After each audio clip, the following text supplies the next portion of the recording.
Hi everyone, in this video we will discuss few questions from copper metabolism. So the first question is regarding the absorption, transport and the biochemical functions of copper. So while writing the absorption part, just mention about the intracellular protein, that is metallothionein. So metallothionein is an intracellular protein that is required for the cellular transport of this copper after their absorption. So from this intestinal epithelial cell, that copper is secreted into the plasma with the help of a protein channel. That protein channel is known as copper binding P-type ATPase, and that protein channel is affected in case of a Menkes disease. And regarding the transport form, there are two transport forms. One is ceruloplasmin and second one is albumin. Actually, ceruloplasmin is an enzyme molecule, and the ceruloplasmin carry the major part of this copper, and the major transport protein for copper is albumin, because this copper bind tightly with ceruloplasmin. But in case of albumin, that attachment is a weak interaction. So albumin is the major transport protein, but ceruloplasmin contain the major amount of copper.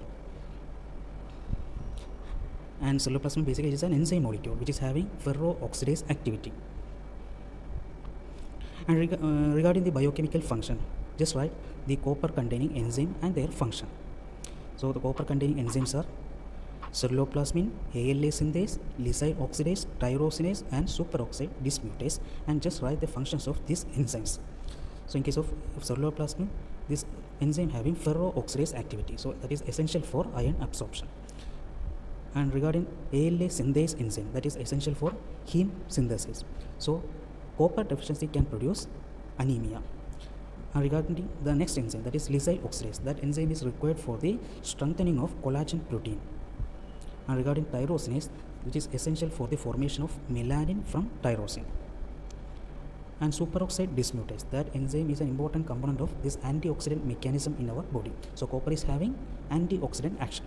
So these are the biochemical functions of copper. And the second question is regarding Wilson disease.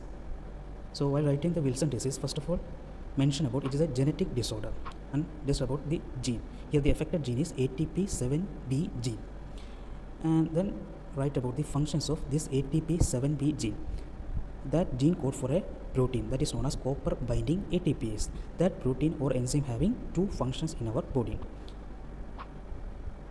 That enzyme molecule is present inside the hepatocyte, and inside the hepatocyte this copper binding ATPase, which is required for the formation of ceruloplasmin. Second one, it is required for the excretion of copper into the bile. That is the two function of this ATP7B gene product.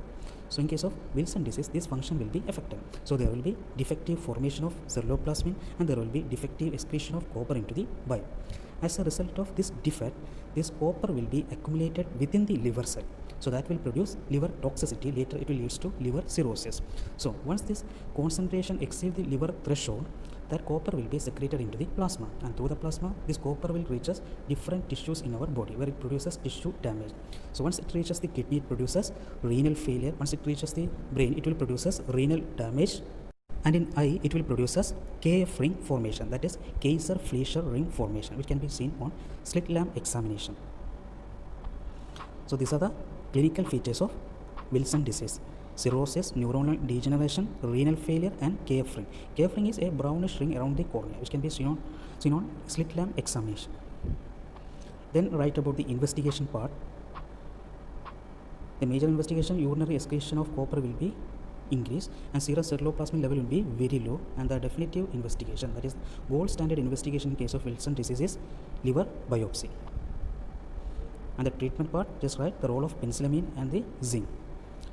Zinc will interfere the absorption of copper. So that's all regarding Wilson disease. And the next question is regarding Menkes disease.